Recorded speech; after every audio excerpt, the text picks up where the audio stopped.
Bonsoir à tous et merci beaucoup de nous rejoindre. Vive les vacances la bëggoon wax parce que on est déjà ci vacances yi c'est l'été ku ci ne ak ni ngay passé sa ay vacances.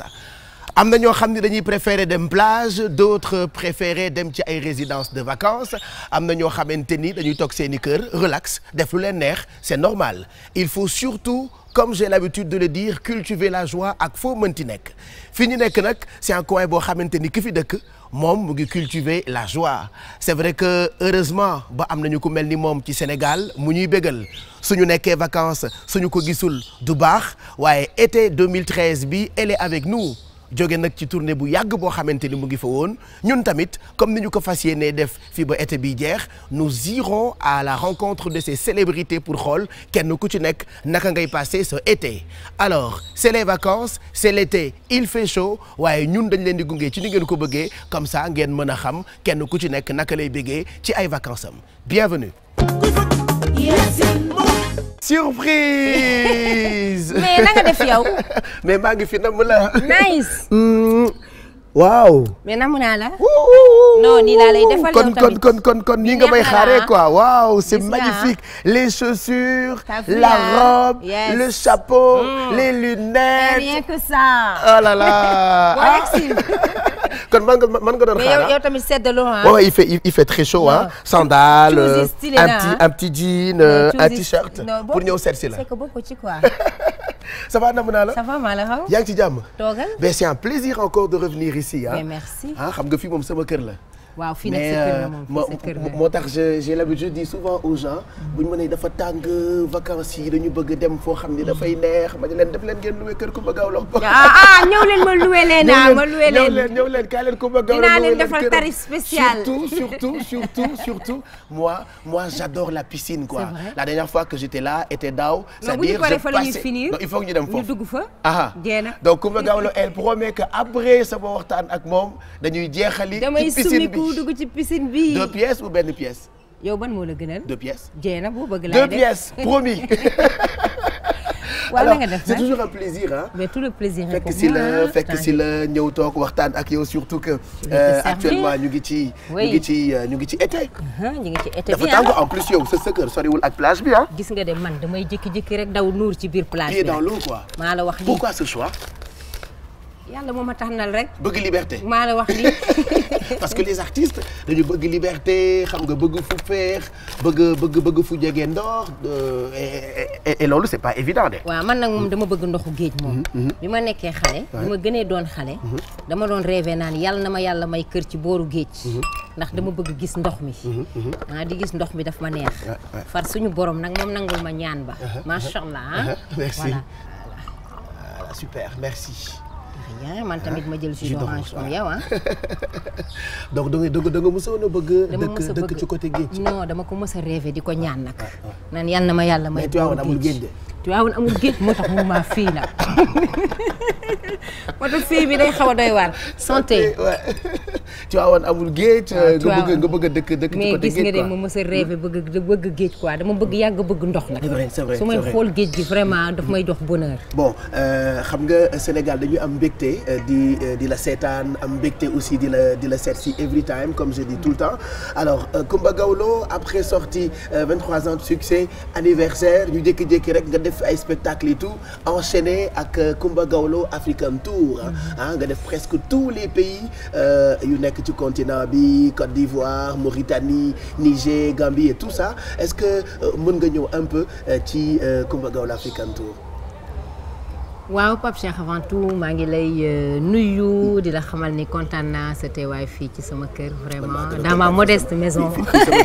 voilà sa kër la yaay borom kër gi sa teewaay ci sa biir kër voilà donc kontaan naa ci vraiment. di nuyu suñu mbokk yi nga xamante ni yëpp ñu ngi ñuy seetaan di leen wax ni man itam namoon naa leen effectivement ni nga ko waxee bi ñu paree loolu yëpp dañu dem édition 2013. Coumba Gawlo African Tour comme ni ñu koy defee at bu jot na xam nga Coumba Gawlo African Tour dafa devenir maintenant dafa nekk benn label at bu jot la macha allah ci kàttanu suñu borom donc def Niger Burkina Faso la Mauritanie dem Gambie bien sûr président Yaya Jammeh invité ma foofu donc ñu am ci mbégte et puis Ramadan bi ñëw ñu stop. voilà ñu break quoi bi Ramadan. Ramadan foo nekkoon. voilà Ramadan dama doon jàpp di julli di jaamu yàlla. Ramadan bi gisuma la fenn. woo naa la jotuma la ñëw naa fi dama doon woor dama doon woor di jàpp di julli di jaamu yàlla. suñu borom di jégalu samay bakkaar. ah oui mais ay bakkaar defoo ko parce que je pense que kuy béggal nit ci moom du def katu bakkaar. waaw mais xam nga doomu aadama mën nga juum léeg-léeg doo ko yëg. léeg-léeg mën nga juum tooñ kenn wala nga def loo xam ne suñu borom xëy na yow boo gisul ni lu baaxul la tayoo ko. wala bon yàlla rek moo xam daal. en tout cas Ramadan moom defe naa ni woor naa ko bu baax. julli naa jaamu suñu borom ñaan ko mu gën maa taxaw gën maa jàppale. voilà donc African Tour ñu def break après Ramadan maintenant bi koor gi jeexee nag ñu reprendre récemment. toroxal seytaane quoi. toroxal seytaane def li nga xam ne suñu métier daal. Coumba Gawlo African Tour c'est vrai que moi j'ai eu la chance quand même d'avoir les échos ci spectacle yi nga def un peu à travers le continent ci spectacle yooyu noonu à chaque fois dafa am ay messages yoo xamante ni da nga koy jox ndaw ñi. moi j'ai suivi muy Côte d'Ivoire. wala muy Mauritanie à chaque fois Coumba Gawlo nekk sur scène li muy gën a def mooy gën a wax ak ndaw ñi nekk ci dëkk boobu noonu. waaw xam nga loolu dafa am solo Pape Cheikh ndax xam nga ni ma koy faral di waxee musique yoon la wu ñuy jaar pour waxtaan ak population yi te jamono bi léegi dafa nekk ci situation boo xamante ni nii fépp a am tourmente fépp a xaw a doy waar. donc ba tax na musique gannaaw mooy yoon wi nga xam ne mën nañ ci jaar pour véhiculer ay messages. pour changer mentalité yi pour waxtaan ak doomu aadama yi. du mës a doy pour ñuy waxtaan ak ñoom. surtout xale yi ci mbirum jàmm. ndax bu guerre amee en général adolescents yi surtout jeunes yi ñoom ñooy jël arme. ndax ils sont vulnérables soit parce que proposé nañ leen xaalis wala xamuñu wala dañuy jël fougue bi nga xam ne moo nekk ci jeune mu emporté leen. waxtaan ak waajur yi ci mbirum njàngale mi waxtaan ak waajur yi aussi parents yi ci mbirum mariage forcé précoce. waxtaan ci yooyu yëpp c'est très important parce que man loolu dafa nekk loo xam ne lu am solo. mais comment tu fais pour maîtriser li xew ci dëkk bi da nga am ay émissaires yu nekk par exemple Abidjan wala yu nekk Mauritanie yu nekk Niger Sierra Leone c'est-à-dire à chaque fois balaa ngay dem boo taxawee di wax ak ñoom c'est comme si Coumba Gawlo waa foofu la. waaw xam nga effectivement xam nga loolu chance la bu ma am boo xam ne maa ngi ciy sant bu baax suñu borom. ndax bu fekkente ni yàlla may na la nga am chance mun a wax ak population yi. et puis bala ñuy dem aussi fépp foo xam ne ñu ngi fay dem ci African Tour il faut aussi xam ne que African Tour équipe la quoi parce que staff la déjà sama staff. ci biir am na ay experts yoo xamante ne ni seen liggéey mooy bu fekkee ñu ngi liggéey ci projet bi. lépp loo xam ne mbirum pauvreté mbirum message yi nga xamante ni zone yi nga xam ne moom lañ fa dem loolu lañ fa soxla. ñoom def nañu enquête préliminaire yi avant. laaj lan la ñu war a wax lan moo soxal fi population yi ci mbirum message ak ci lan la ñu war a wax ak ñoom. préparel ma ci benn tableau boo xam ne man bu ma ñëwee xam naa li may wax. voilà xam naa li may wax parce que xam naa lan moo fay problème bi en dehors de la musique. am ñeneen ñoo xam ne seen volet nag mooy que la régie de production. defar scène yi monter spectacle yi def yëpp. ba tax na bu ñu ñëwee fu mel ni Abidjan par exemple bi ñu fa demee quartier bu mel ni Abobo. foofu la ñu fa waxtaan mooy mbirum paix. voilà mbirum jàmm. ndax Abidjan dafa soxla Abidjan bu njëkk ba. maanaam cofeel gi nga xam ne dafa Houphouët-Boigny defoon. mbëggeel gi ñu xam que ngay sénégalais que ngay burkinabé que ngay mauritanien. que ngay race boo mun a jugee que muy Ghana fu mu mën a doon musuñu dissocier kan moo dëkk Côte d'Ivoire ku fa juddoo ku fa yaroo mi ngi mel ni chance bi ñu am ci Sénégal. loolu par exemple bokkute ci message yi nga xam ne waxtaan naa ci ak ñoom. ku fu mel ni Niger par exemple bu ñu fa demee problème bi nga xam ne moo fa gën a bëri. mooy mutilation génitale maanaam jigéen ñi ñuy xarfal ak sëy bi ñu leen di forcer di leen ko def ñuy génn école. donc ba tax na loolu bokk na ci réew mu nekk ak ay problème am voilà jafe-jafeem ak li nga xamante ni nii loolu la ñu war a gën a mën a ñaax population yi quoi.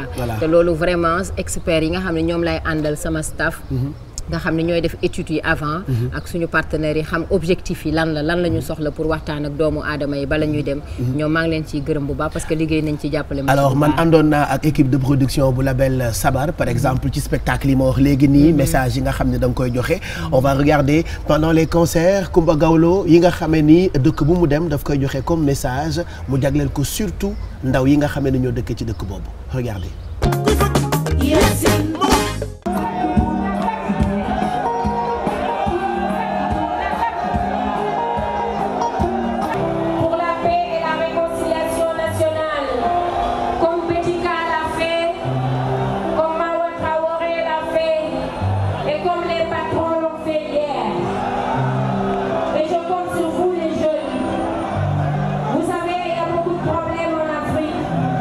Mais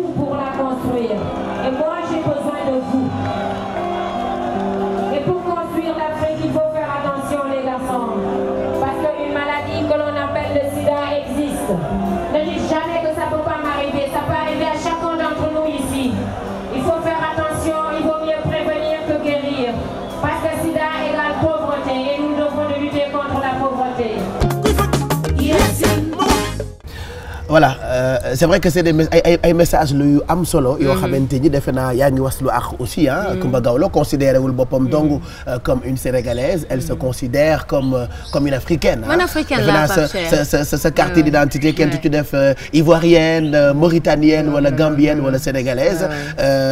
africaine lañ ciy def quoi.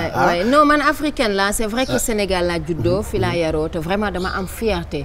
parce que fépp fu ma dem aussi dañ may accueillir en tant que la sénégalaise l'artiste sénégalaise c'est l'artiste sénégalaise qui arrive donc dañ may woote ci Sénégal gi ma juddoo yaroo fi mooy sama fierté mais doomu Afrique la voilà doomu Afrique la parce que loolu lay incarné parce que loolu lay wone parce que loolu lay représenté parce que dama bëgg Afrique et je pense que Afrique nekk na continent boo xam ne ñun ñëpp ñoo ci war a liggéey mais surtout musique parce que musique mooy yoon wi nga xam ni moom la ñu war a mun a jaar vraiment pour changer Afrique changer mentalité yi moo tax may ñaax suñu dirigeants yi vraiment ñu gën a jàppale art africain ñu gën a jàppale culture africaine ñu gën a jàppale musique africaine rawatina musique sénégalaise ndax boo dee xool musique bi wàcc na bëri jafe-jafe yoo xam ne alors que les artistes sont les vrais acteurs voilà artistes yi ñooy acteurs yi nga xamante ni nii tey jii bu problème amee ñoo mën a taxaw woote pour la paix bu jafe-jafe amee ñoo mën a woote les jeunes pour sensibiliser leen conscientiser leen ci seen devoir et loolu lu am solo la te vraiment maa ngi kontaan ci chance extraordinaire bi ma am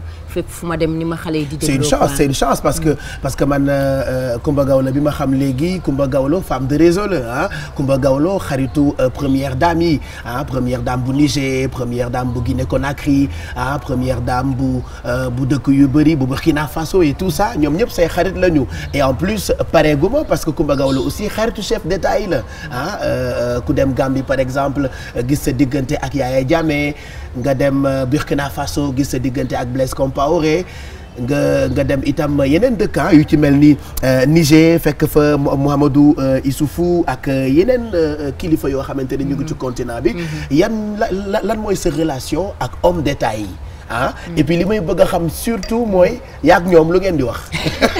dañuy teg di ay président africain yi lu ngeen di wax yaak première dame yi lu ngeen di wax yow ak chef d'État yi Coumba Gawlo de quoi parlez-vous.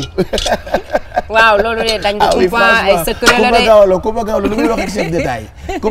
waaw xam nga bu ñu lu ngeen di wax quoi loolu lépp sant yàlla la Pape Cheikh maa ngi ciy sant vraiment suñu borom ndax xam nga suñu borom mooy def kilifa mooy may nit benn aura bi moo lay may tur wu tax vraiment kenn ku nekk bëgg a waxtaan ak yow te ku ci mel ni première dame Conakry sama yaay la sama xarit la saa yu ma fa demee daf may déglu sama gala yi mu ñëw di ko présider léeg-léeg dañuy wax téléphone su ma fa déplacé woo mu def ma comme doomam Niger noonu Burkina Faso aussi ak ba ci Yaya Jammeh président Jammeh suma xarit la Mouhamadou Issoufou moom daf ma def doomam vraiment ba bañ ko ba jël soxnaam présenté ma ko woo sa première femme ni ko dama bëgg ngeen xamante nga jàpp ko ndax kii suma doom la te suma doom bu baax la parce que li muy développé ak idée yi muy développé bëgg naa mu nekk ci sa wet ngeen di liggéey ensemble pour éducation loolu nekk fierté bu maximale parce que day ci photo yi nga xamante ni gis naa ko ak première dame bu Conakry am na benn proximité bu am ci sa diggante ak moom d'ailleurs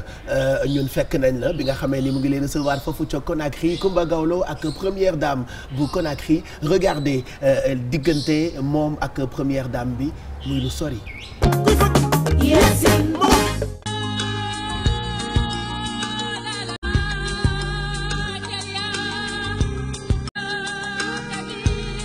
Vous voulez voir l'artiste, c'est ça. Vous avez des admirateurs. Bonjour. Merci. Bonjour. Merci beaucoup. Bonjour. Merci. Ben, à demain, j'espère que vous viendrez avec la première dame. Non.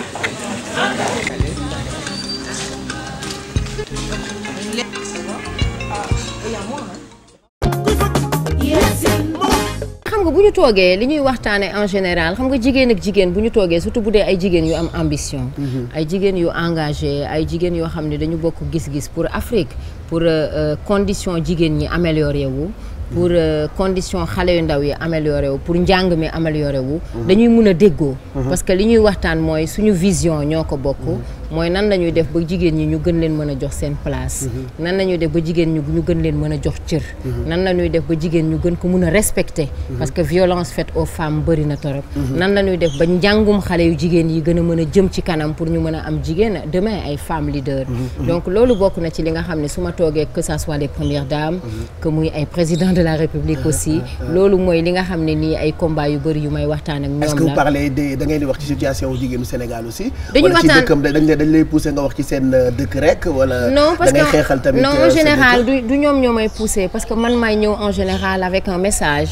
ak benn gis-gis ak benn discours. di ci ànd ak ñoom ñu ciy liggéey.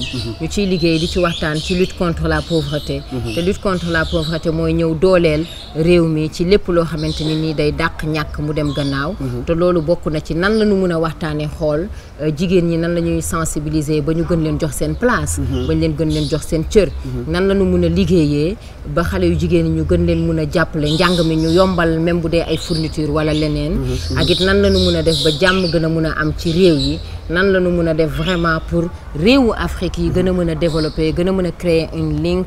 ñu gën a mën a def symbiose. yooyu bokk na ci yi nga xam ne su ma toogee ak chef d'État yi ñu ci bëri dañ ciy waxtaan.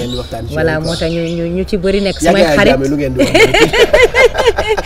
président Diamé waaw président Diamé lu sama xarit la non nee na moom daf ma bëgg parce que man dama naturel waaw so natural waaw nee na man daf ma bëgg parce que dama naturel parce que dama fonk sama bopp. parce que dama fonk sama ñuulaay déjà nu ma garder sama black. nee na ma nu nga garder donc boo wéetee président Yaya Jammeh loolu rek ngeen di wax voilà non entre autres donc loolu tax xam naa bokk na ci li tax mu adopté ma. et puis sama engagement gis na ko ci liggéey bi nga xam ne moom laay liggéey diggante Sénégal Gambie. ak yeneen réew yi ba tax na vraiment mu teg ma foo xamante ni nii bañ na ko daf ma may kër Gambie ci Kolimba. am nga kër Gambie c'est vrai que mosoon nga ma ko wax. voilà yëkkati may ma fa kër ni ma fii sa kër la yëkkati passeport diplomatique jox ma. ni ma yow sama doom nga def ma citoyenne d'honneur de la Gambie. loolu am na solo de voilà signé ko boole maag moom nag ma wax ko lu baax dama ko bëgg a wax lu baax signé ko teg ma fenn fi loolu nekk vraiment sama fierté. macha allah ndax am na fu mu ma teg foo xam ni moom ak soxnaam vraiment. parce que nee na man du ma waykat kese quoi nee na yow nee na man waykat bu particulière la déjà parce que leader d'opinion loolu mooy kilifa aussi dafay xam valeur u ay akem ñi ñu am ci seen ay continent parce que boo amee yenn artistes yi am yenn nit yi ci sa réew defe naa da nga leen war a sax jël ñu nekk say ambassadeur pour message yi ñuy véhiculer parce que lu ñu gën di briller pour bitim réew lu ñu gën di briller sa réew di gën di briller voilà pour sa réew voilà parce que ñu ngi véhiculer ay message de paix message de solidarité te bu ma toogee ak ñoom vraiment yooyu yëpp laay wax moo tax saa yu ma fa demee pour sama tournée yi ñoom ñëpp dañuy mobiliser wu du Gambie ak Côte d'Ivoire rek du Niger rek aussi parce que Côte d'Ivoire aussi gis nañu ne am na relation bu fort bu am ci sa diggante ak président assemblée nationale bi di Guillaume Soro bi nga demee Abidjan recevoir na la moom tamit bi mu ñëwee fii Sénégal bokk nga ci ñi nga xamante ni recevoir na leen en audience d'ailleurs am naa sax image yi parce que man tamit damay liggéey en secret ak Sabel ak label équipe de production bu label Sabar donc dañuy xool audience assemblée nationale bi nga xamee ni dem nga Côte d'Ivoire moom Guillaume Soro ci boppam mu recevoir la regardez. A donné des concerts en Mauritanie, en Guinée-Conakry, à Kinshasa, avec comme souci premier promouvoir la scolarisation de la jeune fille et lutter contre la pauvreté. Pour ce faire, chaque concert est une occasion pour lancer des messages dans ce sens et collecter des fonds pour venir en aide aux couches les plus vulnérables. L'artiste est disque d'or et disque de platine en France et en Belgique pour son album Pata Pata, reprise magistrale de Myriam Makeba. Toujours dans le cadre de la bonne volonté et de sa tournée africaine, l'artiste a séjourné en Côte d'Ivoire et a donné une soirée de gala ce samedi 17 novembre 2012 au Palais de la Culture et un bal populaire dans la commune d'Abobo, placé sous le parrainage du président de l'Assemblée nationale, M. Guillaume Kibafori Soro. Suite à ces différents concerts, l'artiste a été reçu en audience ce lundi 19 novembre 2012 au nom du président de l'Assemblée nationale par le vice-président M. Silué Cagnon Augustin. Elle est accompagnée par le représentant régional vice-président du PNUD, M. Luc Grégoire, et de son adjoint, Mme Aïssa Tadé. M. Luc Grégoire a remis aux représentants du président de l'Assemblée nationale un bouquin « Emploi et politique de développement en Afrique ». L'artiste, quant à elle, a remis son dernier CD dédicacé avant de recevoir la somme de 5 millions de francs CFA des mains du vice-président au nom du président de l'Assemblée nationale pour soutenir les bonnes actions et la bonne volonté. Voici ses impressions à sa sortie d'audience. Je suis à la fois très fière et honorée d'avoir été reçue au nom du président de l'Assemblée nationale par le vice-président de l'Assemblée nationale. Et comme vous le savez, nous sommes ici en Côte d'Ivoire dans le cadre de ma tournée africaine dénommée African Tour, dont l'objectif va au-delà d'un aspect culturel. L'objectif est, en dehors de cet aspect culturel, d'échange entre mes fans et moi pour partager ma musique, de sensibiliser les populations sur les thèmes qui tournent autour des objectifs du millénaire pour le développement. Donc notamment la lutte contre la pauvreté, l'éducation des filles, la santé et surtout dans le cadre lancer des messages surtout sur notre thème qui est retenu pour le cas spécifique de la Côte d'Ivoire, à savoir la paix et la réconciliation nationale. Le vice-président de l'Assemblée et moi-même, et accompagné du représentant du PNUD et de son adjointe, Mme Aïssa Tadé, avons beaucoup échangé sur tous ces thèmes-là, de sorte à davantage nous unir pour véhiculer ces messages et les inculquer davantage à la population et aux jeunes. Mais vous savez, la musique est le meilleur vecteur de communication et je pense aujourd'hui que c'est à travers la musique que nous pouvons nous pencher, c'est à travers la musique que nous pouvons passer pour véhiculer des messages forts.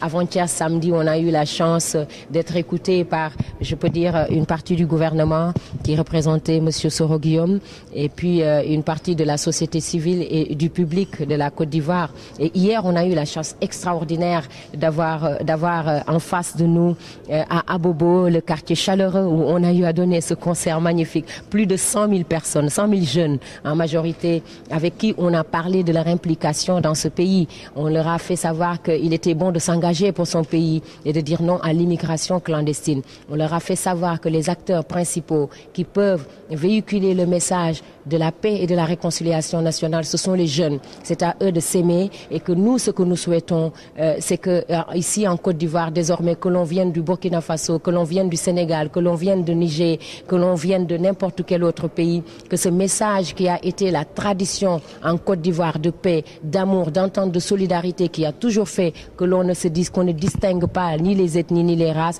que c'est à eux de le véhiculer et de vivre avec cette mentalité désormais. Et on a eu la chance d'avoir des jeunes qui ont beaucoup répondu à cet appel, qui l'ont retenu, qui l'ont bien accepté. On se sent très très flatté que ça puisse être bien passé. Vous êtes convaincu que ce message a été bien perçu par ces 100 000 jeunes présents hier à Bobo? Fallait voir ces jeunes-là, ne serait-ce que leurs actions, ne serait-ce que leurs cris de joie, ne serait-ce que leurs cris de, comment dirais-je, d'acceptation qui nous prouvent qu'ils acceptent nos messages, nous prouvent qu'ils nous ont écoutés. On a parlé de l'éducation sur place pour faire parler, pour faire comprendre aux parents que les filles doivent aller à l'école parce que c'est en ayant des filles bien éduquées, bien instruites, qui vont à l'école, qui vont au-delà, qui obtiennent des diplômes que nous pouvons nous retrouver avec des dames comme Madame qui ont quelque chose dans la tête, qui peuvent faire partie des femmes qui sont dans les instances de décision. On a parlé de la santé maternelle, on a parlé de tous ces thèmes qui tournent autour de la lutte contre la pauvreté, de l'emploi des jeunes, du fait qu'il est important que nos pouvoirs puissent faire de sorte à ce que les jeunes puissent trouver du travail après leurs études, mais que les jeunes aussi sachent que pour travailler, pour réussir dans la vie, il faut travailler dur, il faut continuer ses études, trimer pour pouvoir faire partie des personnes qui décident. Est-ce qu'on peut s'attendre à d'autres actions comme ça en Côte d'Ivoire?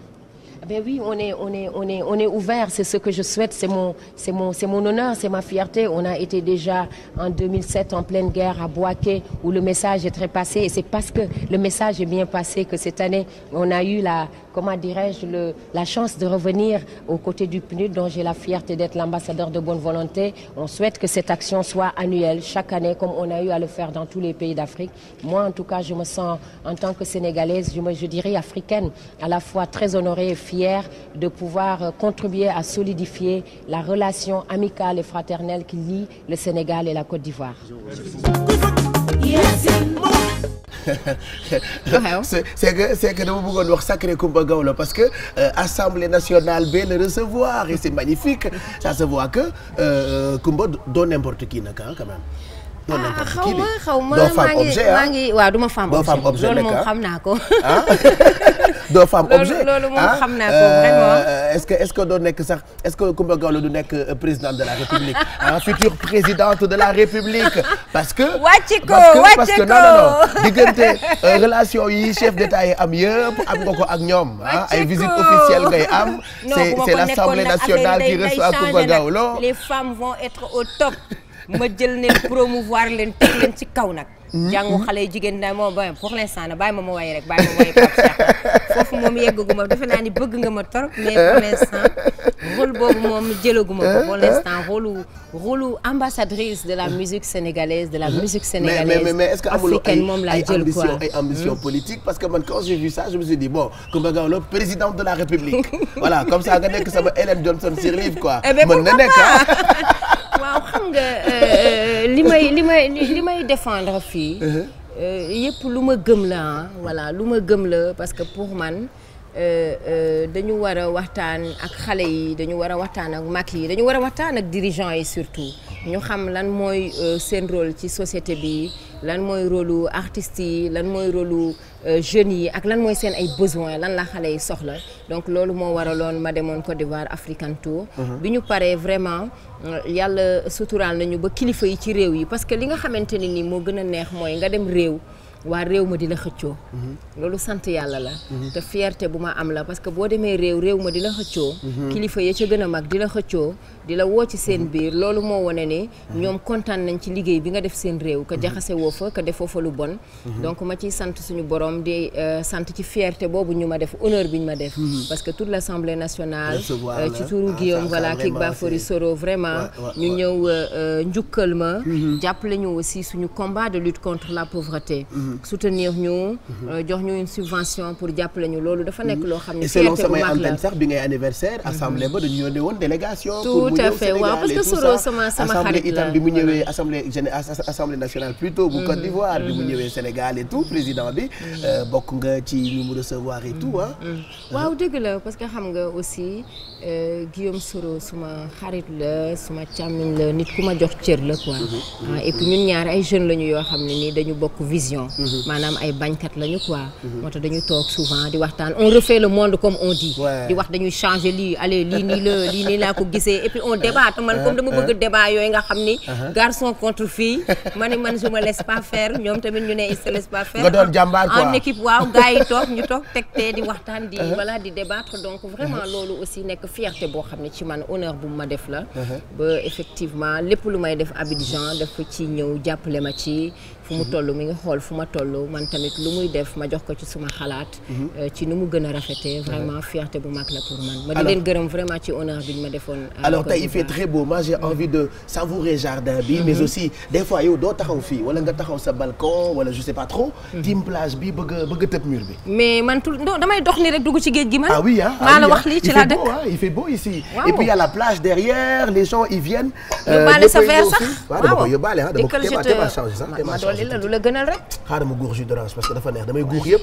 jus d'orange bi neex na jus d'orange bi neex na de waaw avantage yu nag xam nga dëkk ci booru géej loolu la waaye été bi moom doo am jàmm je veux encore oh là là damay la glaçon wala s'il te plaît un tout petit peu parce que dafa tàng waaw dafa tàng nag moom te bu tàngee il faut ngay naan lu sedd guy maa la wax lii voilà ngay naan lu sedd Coumba Gawlo femme au foyer non mais oui alors ku mën a toppatoo ku mën a toppatoo nga man sama boor laa nag fu may gis nii yaa moo ko pooc xool ma rek xool ma ni ma tegee table bi yaa moo ko pooc non mais est-ce que gars yaa ngi ñëw sax est-ce que am na ñuy ñëw c'est que dañu xaw a ragal defe naa nag kon boobu léegi amul kenn ku ñëw gisuma kenn mais bàyyi leen ñoom ñoo xam c'est eux qui perdent ay tapette la ñu ay ragal kon c'est des hommes objets alors homme objet mais bon est-ce que du yow yaa neexut a ñeme je pense neexuloo ñeme de. gisuma lu parce fi que ragal dafa am caractère non fulla la rek jigéen da ngay am fulla yow tamit. da nga am caractère parce que li sama maam daan wax naan. boo dee def ku la romb tàpp la. loolu dina doy waar de. maanaam njaayum Dakar sax boo ci amul fulla kon ma ñam jeexal. maa la wax li mais bon écoute des fois tam da nga ko war a yombalal gaañi quoi. non man jafeelu ma dara. c'est que fulla. loolu dañ ko soxla ñoom dañu soxla fulla sax jigéen da ngay am fulla am personnalité. parce que des fois les gens ils disent que Coumba Gawlo léegi mu ngi magal et moi à chaque interview question bi dafay ñëw à quand le lii. mais moi j'ai 18 ans là regarde-moi. 18 ans c'est vrai hein. mais xool ma.